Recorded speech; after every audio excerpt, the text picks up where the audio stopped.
Hello दोस्तों, good evening दोस्तों, नमस्कार दोस्तों। आप सभी का आज की क्लास में स्वागत है। तो आज की क्लास में हम करेंगे प्रैक्टिस सेट नंबर 4। इसमें हम जीके जीएस के वो इम्पोर्टेंट क्वेश्चन लेंगे जो एग्जाम में पूछे गए हो या जिनके एग्जाम में आने की ज्यादा चांसेस हो। तो आइए स्टार्ट करते हैं एक मोटिवेशनल ऊर्जावान थॉट के साथ में।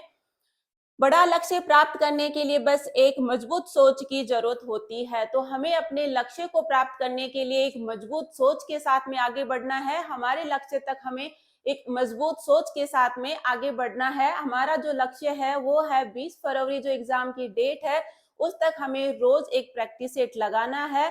ये आज का प्रैक्टिस सेट है, ये चौथा है। हमें ऐसे करके 100 प्रैक्टिस सेट लाने हैं, आपको ये लगाने हैं। तो आइए स्टार्ट करते हैं। हमारा पहला क्वेश्चन है आज का। क्वेश्चन देखिए, आंसर बताइए। आप भी आंसर साथ साथ में बताते जाइए, कमेंट करते रहिए और अपना स्कोर चेक कीजिए कि आपको कहाँ तक आता है, किस लेवल तक आपकी तैयारी है। ऐसे ही क्वेश्चन एग्जाम में पूछे जाते हैं।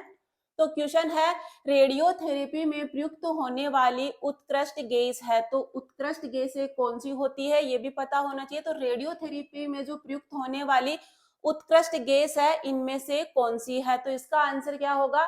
आंसर जल्दी से कमेंट करके बताइए कौन सी है। रेडियोथेरेपी में जो प्रयुक्त होने वाली उत्कृष्ट गैस है वो है रेडोन। कौन सी है? रेडोन है। इसका प्रतीक क्या है? इसका प्रतीक आरएन है। और परमाणु संख्या कितनी है? ये 86 इसकी परमाणु संख्या है। ये एक उत्कृष्ट या अक्रिय गैस है। कैसी है? ये अक्रिय गैस का एक उदाहरण है। और रेडोन एक रेडियोधर्मी, रंगहीन, गंधहीन और स्वादहीन गैस है। कैसी है? ये एक रेडियोधर्मी गैस है, रंगहीन है, गंधहीन है और स्वादहीन गैस है। ये आवर्त सारणी के समूह है। कौन से में आती है? 18 में आती है, जिसको उत्कृष्ट गैसें, नोबल गैसें या अक्रिय गैस भी इनको कहा जाता है। ये आवर्त सारणी के 18 समूह में आती है। कौन कौन सी है उत्कृष्ट गैसें? देखिए, हीलियम है, नियोन है, आर्गन है, क्रिप्टन है, कैसीन है, रेडॉन है और ओगोनेशन या यूनोक्टियम है। ये सारी है वो अक्रिय गैसें या नोबल गैसें हैं। इनमें से पूछा जाता है कि कौन सी इनमें से अक्रिय गैस है। ऑप्शन में दे देते हैं कि कौन सी अक्रिय गैस है या कौन सी अक्रिय गैस नहीं है। तो आपको जितनी भी अक्रिय गैसें हैं सब याद रखनी है। तो इसको नोट डाउन कर लीजिए, सारे पॉइंट इंपोर्टेंट है। अक्रिय गैसें आवर्त सारणी के कौन से समूह में आती है? 18 समूह में आती है। उनको नोबल या उत्कृष्ट गैसें भी कहते हैं। हीलियम है, नियोन है, आर्गन है, क्रिप्टन है, कैसीन है, रेडोन है और ओगोनेशन या यूनोक्टियम, ये सब है अक्रिय गैसें हैं। नेक्स्ट क्वेश्चन करते हैं। सेकंड क्वेश्चन है, इंपोर्टेंट क्वेश्चन है, एग्जाम में पूछा गया क्वेश्चन है। ये क्वेश्चन रिपीट हुआ है एग्जाम में। बेरन द्वीप है किस प्रकार का ज्वालामुखी है? ये कैसा द्वीप है? ये कैसा है? ये कैसा ज्वालामुखी है? जो बेरन द्वीप है ये किस प्रकार का ज्वालामुखी है? सक्रिय है, अक्रिय है, ये कैसा है? इसका आंसर बताइए कैसा है ये। ऑप्शन में है निष्क्रिय, बी सक्रिय, सी दुर्लभ और डी कवच। तो ये कैसा है? बैरन द्वीप जो ज्वालामुखी है वो कैसा ज्वालामुखी है? ये एक सक्रिय ज्वालामुखी है। कैसा है? सक्रिय ज्वालामुखी है। ये कहाँ है? ये अंडमान और निकोबार का एक ज्वालामुखी है। और अंडमान और निकोबार में दूसरा ज्वालामुखी कौन सा है? ये है नारकोडिम ज्वालामुखी जो कि निष्क्रिय है। कैसा है? ये निष्क्रिय ज्वालामुखी है। कौन सा है? नारकोडम ज्वालामुखी है, वो निष्क्रिय ज्वालामुखी है। और बेरन ज्वालामुखी है, ये सक्रिय ज्वालामुखी है। दोनों इंपोर्टेंट है, भारत के ये दो इंपोर्टेंट ज्वालामुखी है। इन्हीं से क्वेश्चन बनता है कौन सा सक्रिय है कौन सा निष्क्रिय है। अंडमान निकोबार द्वीप समूह की है ये सबसे बड़ा। और राजधानी कौन सी है यहाँ की? यहाँ की राजधानी है पोर्ट ब्लेयर जो कि बड़ा शहर है यहाँ का। अंडमान निकोबार द्वीप समूह की राजधानी कौन सी है? ये पोर्ट ब्लेयर है। जिले कितने हैं? 3 है। और यहाँ के राज्य उप राज्यपाल कौन है? ये है एडमिरल देवेंद्र कुमार जोशी है। ये यहाँ के उप राज्यपाल है। कहाँ के है? अंडमान निकोबार के उप राज्यपाल है। यहाँ पे कौन होते हैं? उप राज्यपाल होता है यहाँ पे। कौन है? एडमिरल देवेंद्र कुमार जोशी यहाँ के उपराज्यपाल है। अंडमान निकोबार में 3 जिले हैं और यहाँ की राजधानी कौन सी है? पोर्ट ब्लेयर जो है यहाँ की राजधानी है। अंडमान निकोबार द्वीप समूह में दो ज्वालामुखी है। कौन से है? बेरन द्वीप ज्वालामुखी जो कि सक्रिय है, नारकोडम ज्वालामुखी जो कि निष्क्रिय ज्वालामुखी है। दोनों को याद रखना इंपोर्टेंट है। नेक्स्ट क्वेश्चन है, नदियों से रिलेटेड क्वेश्चन पूछे गए हैं। तो गोदावरी नदी कहाँ से निकलती है? तो बताइए कि गोदावरी नदी का उद्गम स्थल कौन सा है? ऑप्शन है ए त्र्यंबकेश्वर की पहाड़ी, बी जनापाव की पहाड़ी, सी विंध्याचल पर्वत और डी जम्बोती घाट। तो गोदावरी नदी है, इसका उद्गम स्थल क्या है? गोदावरी नदी है वो कहाँ से निकलती है? इसका मुहाना क्या है? दोनों आंसर कमेंट करके बताइए। गोदावरी नदी कहाँ से निकलती है? ये निकलती है त्र्यंबकेश्वर पहाड़ी, महाराष्ट्र से ये निकलती है। उद्गम स्थल क्या है? महाराष्ट्र के नासिक जिले के पास त्र्यंबकेश्वर पहाड़ी से ये निकलती है। और इसका मुहाना क्या है? ये बंगाल की खाड़ी में जाके गिरती है। कौन सी है? गोदावरी नदी है, इंपॉर्टेंट है, बंगाल की खाड़ी में गिरती है और ये त्र्यंबकेश्वर की पहाड़ी महाराष्ट्र से निकलती है। नेक्स्ट क्वेश्चन है, आंसर बताइए इसका।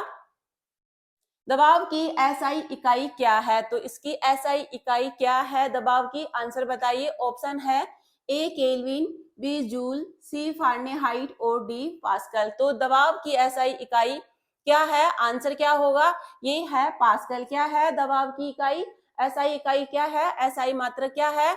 ये है पास्कल। क्या होता है? पास्कल है जो कि दबाव का एसआई मात्रक है।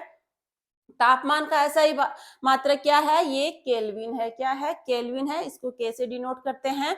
और ऊर्जा या कार्य का क्या होता है?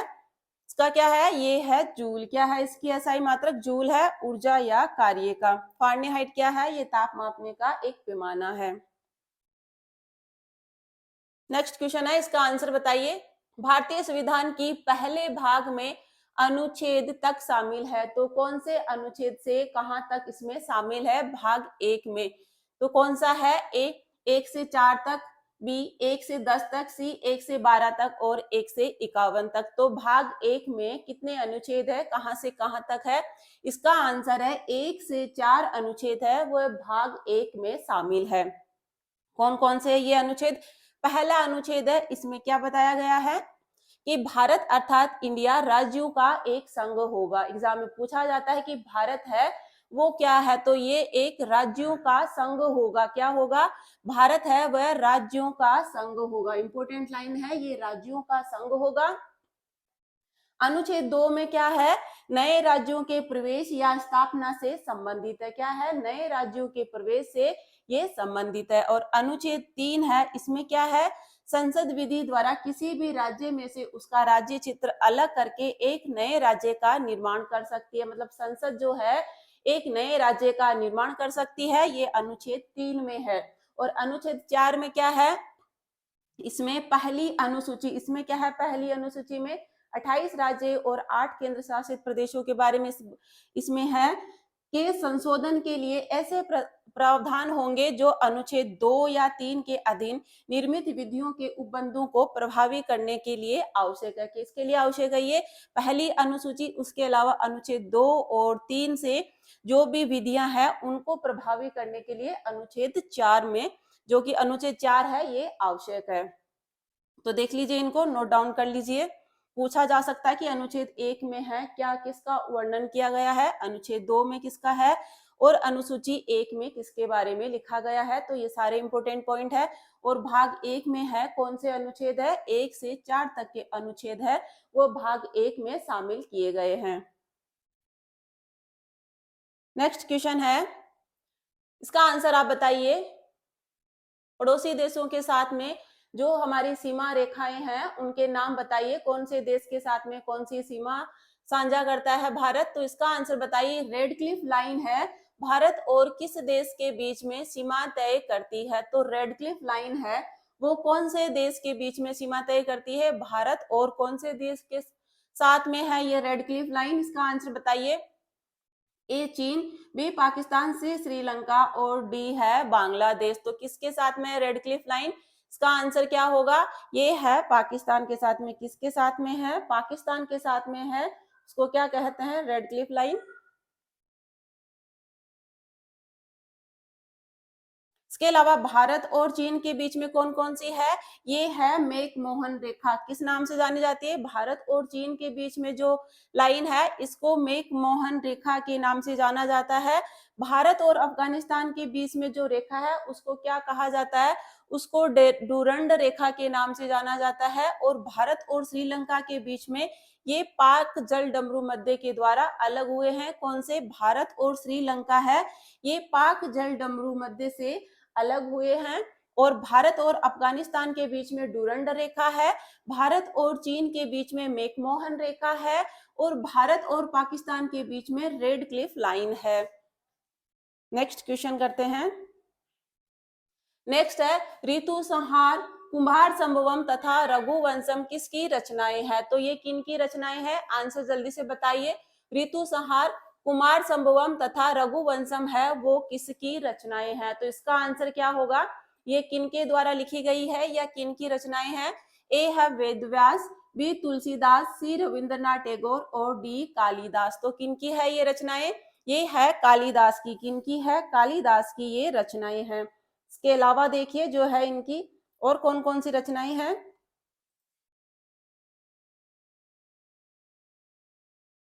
बताइए कौन कौन सी है कालिदास की, और कौन कौन सी है? कालिदास की है कौन कौन से हैं? इनके 3 नाटक है, अभिज्ञान शाकुंतलम, विक्रमोर्वशीयम और मालविक का अग्निमित्रम। ये इनके 3 नाटक है। इनके 2 महाकाव्य है। कौन कौन से महाकाव्य की इन्होंने रचना की थी? रघुवंशम और कुमार संभवम, दोनों इंपोर्टेंट है। रघुवंशम और कुमार संभवम जो है कालिदास के 2 महाकाव्य हैं। 2 खंड काव्य कौन कौन से इनके? मेघदूतम और ऋतु संहार है, ये इनके खंड काव्य है। सारे इंपोर्टेंट है, एक बार फिर से देख लीजिए। अभिज्ञान शाकुंतलम, विक्रमोर्वशीयम और मालविका अग्निमित्रम, ये इनके 3 नाटक है। 2 महाकाव्य है, रघुवंशम और कुमार संभवम कालिदास के 2 नाटक है, महाकाव्य है।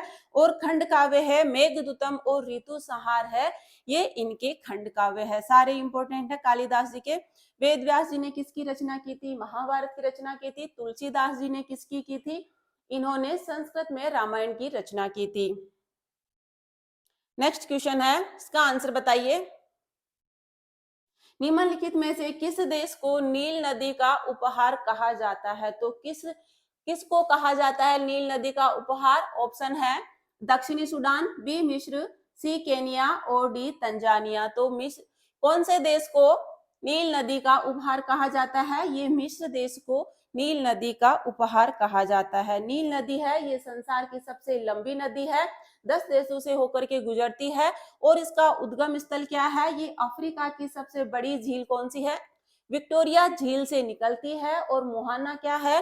भूमध्य सागर में ये जाके गिर जाती है। कहाँ मिलती है? ये भूमध्य सागर में।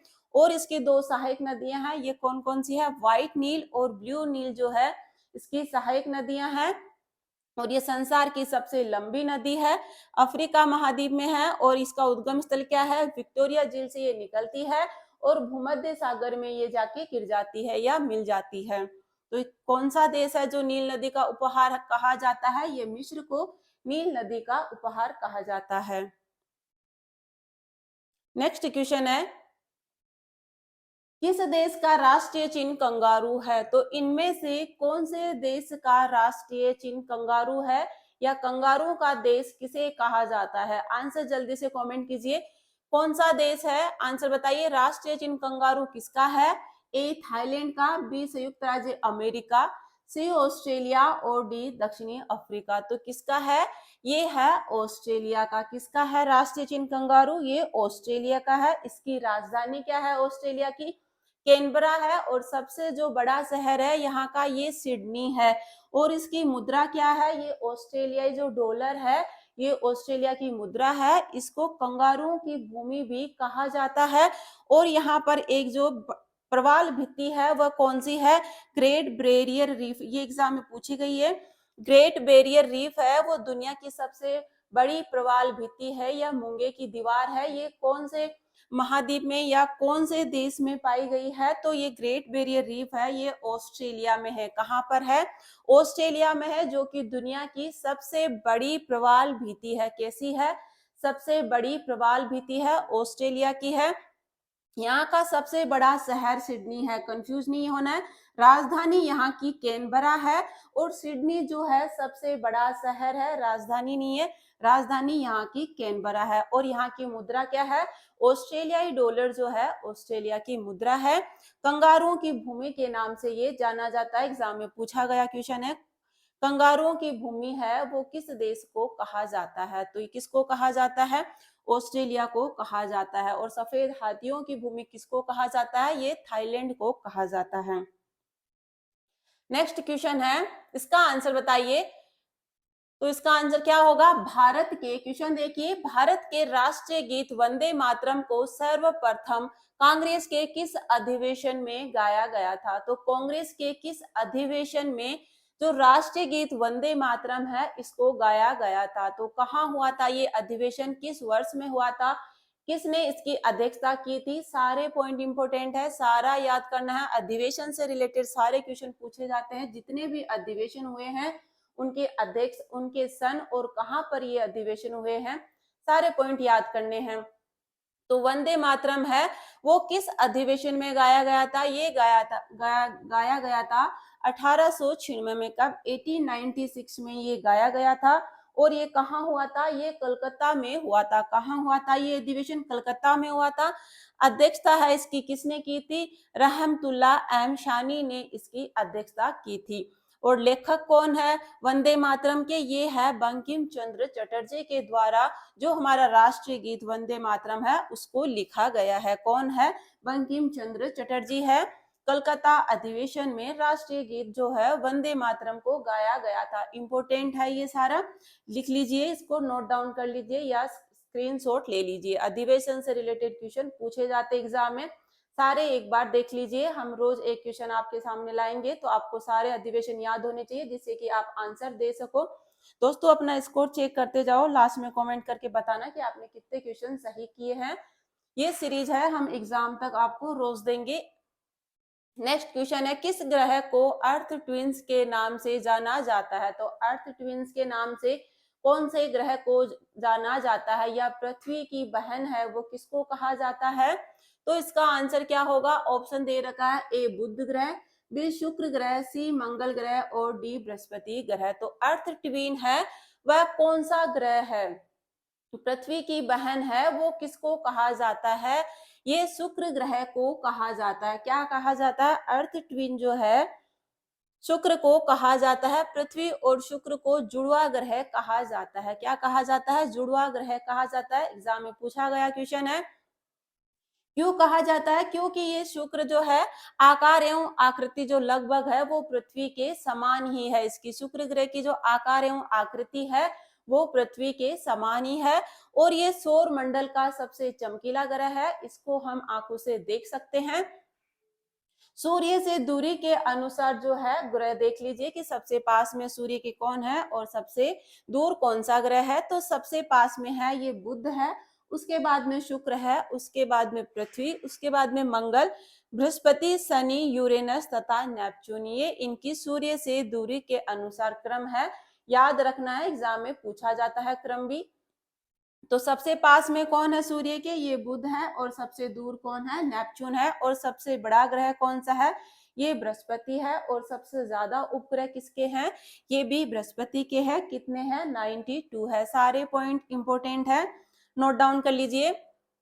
पृथ्वी और शुक्र को जुड़वा ग्रह कहा जाता है या अर्थ ट्विंस भी कहा जाता है। अर्थ ट्विंस जो है शुक्र ग्रह को कहा जाता है। एग्जाम में पूछा जाता है कि सबसे चमकीला ग्रह कौन सा है, तो वो शुक्र ग्रह है।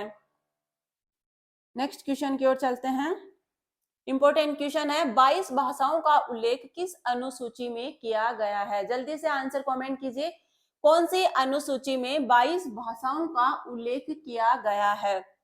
ऑप्शन है पहली अनुसूची, चौथी अनुसूची, आठवीं अनुसूची और सातवीं अनुसूची। तो किसमें किया गया है इसका उल्लेख 22 भाषाओं का? ये किया गया है आठवीं अनुसूची में। कौन सी में? आठवीं में। और मूल संविधान में कितनी भाषाएं थी? ये थी 14 भाषाएं। कितनी थी मूल संविधान में? एग्जाम में पूछा जाता है क्वेश्चन कि मूल संविधान में कितनी भाषाएं थी, तो कितनी थी, 14 थी। उसके बाद में 15वीं भाषा कौन सी जोड़ी गई, सिंधी को। किस संविधान संशोधन के द्वारा, 21वें संविधान संशोधन 1967 के द्वारा सिंधी भाषा को जोड़ा गया। कौन सी भाषा है, ये 15 नंबर की भाषा है, सिंधी भाषा। इसको 21वें संविधान संशोधन के द्वारा संविधान में जोड़ा गया था। इसके बाद में कौन कौन सी भाषाएं जोड़ी गई, 71वां संविधान संशोधन 1992 के द्वारा कोंकणी, मणिपुरी और नेपाली को जोड़ा गया। इसका ट्रिक से याद कर लीजिए, नमक से रख लीजिए नाम, नमक, नेपाली, कोंकणी और मणिपुरी। कौन कौन सी है, नेपाली है, कोंकणी है और मणिपुरी है। इनको 71वें संविधान संशोधन 1992 के द्वारा जोड़ा गया। 21 के द्वारा सिंधी भाषा को, 71 के द्वारा इनको जोड़ा गया, कोंकणी, मणिपुरी और नेपाली को जोड़ा गया। अब इन दोनों को ऐड कीजिए तो 92 हुआ। तो ये संविधान संशोधन कब हुआ, 2003 में। 92वां संविधान संशोधन 2003 के द्वारा कौन कौन सी भाषाओं को जोड़ा गया, संथाली, मैथिली, बोडो और डोगरी। बोर्ड मार्क से याद कर लीजिए इसको, बोडो, मैथिली, संथाली और डोगरी। कौन कौन सी है, संथाली है, मैथिली है, बोडो है और डोगरी है। कौन सा संविधान संशोधन है, 92वां संविधान संशोधन 2003 के तहत संथाली, मैथिली, बोडो और डोगरी भाषा को जोड़ा गया। तो ये 22 भाषाएं थी। 21वां संविधान संशोधन द्वारा सिंधी भाषा को जोड़ा गया। 71वां संविधान संशोधन द्वारा कोंकणी, मणिपुरी और नेपाली को जोड़ा गया। 92वां संविधान संशोधन द्वारा संथाली, मैथिली, बोडो और डोगरी भाषाओं को जोड़ा गया। और कितनी भाषाएं हैं, 22 भाषाएं हैं। कौन सी अनुसूची में है, 8वीं अनुसूची में है। मूल संविधान में कितनी भाषाएं थी, ये 14 भाषाएं थी।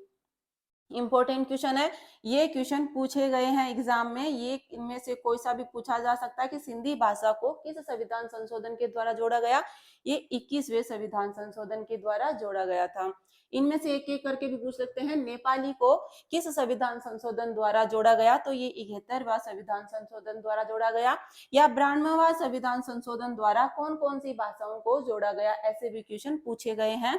ये सारे पॉइंट इंपॉर्टेंट है, तो इनमें से कोई सा भी क्वेश्चन आपको एग्जाम में देखने को जरूर मिलेगा आपकी परीक्षा में। नेक्स्ट हमारा क्वेश्चन है, अशोक ने किस वर्ष कलिंग युद्ध लड़ा था, तो कलिंग युद्ध है वो किस वर्ष लड़ा गया था, तो किस वर्ष लड़ा गया था, आंसर बताइए। ए है 261 ईसा पूर्व में, बी 250 ईसा पूर्व में, सी 263 ईसा पूर्व में और डी 271 ईसा पूर्व में। तो अशोक ने किस वर्ष कलिंग युद्ध लड़ा था, कलिंग युद्ध है वो किस वर्ष हुआ था, तो इसका करेक्ट आंसर क्या है, जल्दी से आंसर कमेंट कीजिए। ये लड़ा था 261 ईसा पूर्व में। कब हुआ था, 261 ईसा पूर्व में हुआ था। किन के बीच में हुआ था, ये मौर्य सम्राट कौन है, अशोक और कलिंग के राजा के बीच में ये लड़ा गया था। और इसमें अशोक की विजय होती है, किसकी होती है, अशोक की विजय होती है। लेकिन विजय के बावजूद युद्ध में हुए रक्तपात को देखकर है अशोक ने क्या किया, भविष्य में युद्ध ना करने की घोषणा की। किसके बाद में, कलिंग का युद्ध इंपॉर्टेंट इसलिए है कि इसके बाद में अशोक ने घोषणा की कि वह अब भविष्य में कभी युद्ध नहीं करेगा। और उसने बौद्ध धर्म अपना लिया। कौन सा अपनाया, बौद्ध धर्म। किसने, अशोक ने बौद्ध धर्म कब अपनाया, कलिंग विजय के बाद में अपनाया। और धम्म नीति की घोषणा की, किसकी, धम्म नीति की घोषणा किसके बाद में की, कलिंग युद्ध के बाद में की। अशोक ने कौन सा धर्म अपनाया, बौद्ध धर्म अपनाया। एग्जाम में पूछा जाता है कि अशोक है वह कौन से धर्म का अनुयायी बन गया, कौन से युद्ध के बाद में बना। सारे पॉइंट इंपॉर्टेंट है। तो अशोक है वह बौद्ध धर्म का अनुयायी बना, कलिंग विजय के बाद में बना और इसने धम्म नीति की घोषणा की। कब हुआ ये युद्ध, ये 261 ईसा पूर्व में हुआ था। नेक्स्ट क्वेश्चन है, निम्नलिखित में से किस वैज्ञानिक ने सापेक्षता का सिद्धांत दिया, तो इनमें से कौन से वैज्ञानिक ने सापेक्षता का सिद्धांत दिया था, तो इसका आंसर क्या होगा, आंसर बताइए। किस वैज्ञानिक ने सापेक्षता का सिद्धांत दिया, आंसर क्या होगा, ये है अल्बर्ट आइंस्टीन ने सापेक्षता का सिद्धांत दिया था। और इन्होंने किसकी खोज की थी? थॉमसन अल्वा एडिशन ने इन्होंने बल्ब का आविष्कार किया था। किन्होंने की थी बल्ब की खोज? ये थॉमसन अल्वा एडिशन। एडिसन ने पूछा जाता है कि एडिसन का आविष्कार या इन्होंने किसकी खोज की? तो इन्होंने बल्ब का आविष्कार किया था। और इलेक्ट्रॉन की खोज किसने की? ये जे थॉमसन ने। किन्होंने की? जे थॉमसन ने इलेक्ट्रॉन की खोज की थी। और सीवी रमन, इनको क्या दिया गया? नोबेल पुरस्कार दिया गया। किस खोज के लिए? रमन प्रभाव के लिए। किसके लिए? रमन प्रभाव का आविष्कार करने के लिए इनको नोबेल पुरस्कार कब दिया गया? 1930 में। ये इसके सारे पॉइंट इंपॉर्टेंट है। कब की खोज? 1928 में इन्होंने रमन प्रभाव की खोज की थी। रमन प्रभाव के लिए इनको 1930 में नोबेल पुरस्कार मिला। डेट ये आपको याद रखनी है। 1928 में रमन प्रभाव का आविष्कार किया किन्होंने? सीवी रमन ने। और इनको फिजिक्स के लिए नोबेल पुरस्कार दिया गया कब? 1930 में। सारे पॉइंट इंपॉर्टेंट है। ये सब किसी न किसी एग्जाम में पूछे गए हैं, फिर से एग्जाम में रिपीट होते हैं क्वेश्चन। जे थॉमसन बहुत बार रिपीट हुआ है। सीवी रमन के बारे में सारे पॉइंट पूछे गए हैं एग्जाम में, फिर से आ सकते हैं। बहुत सारे शिफ्ट होते हैं, तो किसी न किसी शिफ्ट में आपको इनमें से एक क्वेश्चन जरूर देखने का मिलेगा। दोस्तों सारे पॉइंट है, इनको लिख लीजिए या इनकी स्क्रीनशॉट ले लीजिए। थॉमसन, जो थॉमस अल्वा एडिशन, जो एडिशन है, इन्होंने किसकी खोज की थी? बल्ब की खोज की है। जे थॉमसन ने इलेक्ट्रॉन की खोज की है। और रमन प्रभाव है, वो किन की खोज है? ये सीवी रमन की खोज है। इन्होंने 1928 में रमन प्रभाव का आविष्कार किया या खोज की थी। 1930 में इनको फिजिक्स के लिए नोबेल पुरस्कार दिया गया था। नेक्स्ट हमारा क्वेश्चन है विटामिन। इंपोर्टेंट टॉपिक है, बहुत सारे क्वेश्चन बनते हैं इससे, तो इसका आंसर बताइए। विटामिन शब्द का नामांकन किसके द्वारा किया गया? तो विटामिन शब्द का नाम है वो किसने दिया था? तो इसका आंसर क्या है? किन्होंने है विटामिन का नाम दिया था। नाम किन्होंने रखा था और खोज किन्होंने की थी? तो इसका आंसर बताइए, किन्होंने इसका नाम दिया था? ये दिया था काश्मीर फंक ने। किन्होंने नाम दिया था? काश्मीर फंक ने। और खोज किन्होंने की थी? ये की थी सर RG हॉपकिंस ने। पूछा जाता है कि विटामिन की खोज है कब की और किन्होंने की? तो 1912 में हॉपकिंस ने विटामिन की खोज की थी। इसके अलावा जल में घुलनशील विटामिन के बारे में पूछा जाता है कि कौन सा जल में घुलनशील है और कौन सा वसा में घुलनशील है। तो जल में कौन कौन से है? 2 विटामिन है, बी और सी है, ये जल में घुलनशील है। इसके अलावा जो विटामिन है वो वसा में घुलनशील है। कौन सा है? ए, डी, ई और के, ये किस में है? वसा में घुलनशील है। जल में कौन सा है? केवल बी और सी है, ये वसा में घुलनशील है। पॉइंट इंपॉर्टेंट है, तीनों एग्जाम में पूछे गए हैं, आपके एग्जाम में जरूर क्वेश्चन मिलेगा। अब इनके रासायनिक नाम से भी रिलेटेड पूछे जाते हैं, इनके स्रोत भी पूछे जाते हैं। तो हम अगली जो क्लास होगी, अपना प्रैक्टिस सेट होगा, उनमें इन सब से रिलेटेड क्वेश्चन लाएंगे। सारे विटामिन के बारे में आपको बताया जाएगा। अभी हमारे पास 3 महीने हैं, 100 प्रैक्टिस सेट लाने हैं, तो उसमें आपको सारे क्वेश्चन है कवर करवा दिए जाएंगे, टेंशन लेने की जरूरत नहीं है। तो रासायनिक नाम है वो बताइए। विटामिन ए का रासायनिक नाम क्या है? रेटेनॉल विटामिन ए का रासायनिक नाम है। बी का क्या है? थायमीन जो है विटामिन बी का नाम है। विटामिन सी का क्या है? अस्कोर्बिक एसिड रासायनिक नाम किसका है? विटामिन सी का है। डी का क्या है? कैल्सिफेरोल विटामिन डी का रासायनिक नाम है। ई का क्या है? टोकोफेरोल जो है विटामिन ई का रासायनिक नाम है। और विटामिन के का क्या है? फाइलोक्विनोन है, ये विटामिन के का रासायनिक नाम है। तो दोस्तों ये आज की हमारी क्लास थी। आपने इसमें कितना स्कोर किया है, आपको कितने और ज्यादा प्रैक्टिस की जरूरत है, आप अपना स्कोर बता भी सकते हैं। हमारी क्लास को लास्ट तक देखने के लिए थैंक यू। आप अपना जो है सजेशन भी दे सकते हैं कि आपको कौन से टॉपिक से ज्यादा क्वेश्चन करवाने हैं, आप बता सकते हैं। तो क्लासों को देखने के लिए थैंक यू दोस्तों।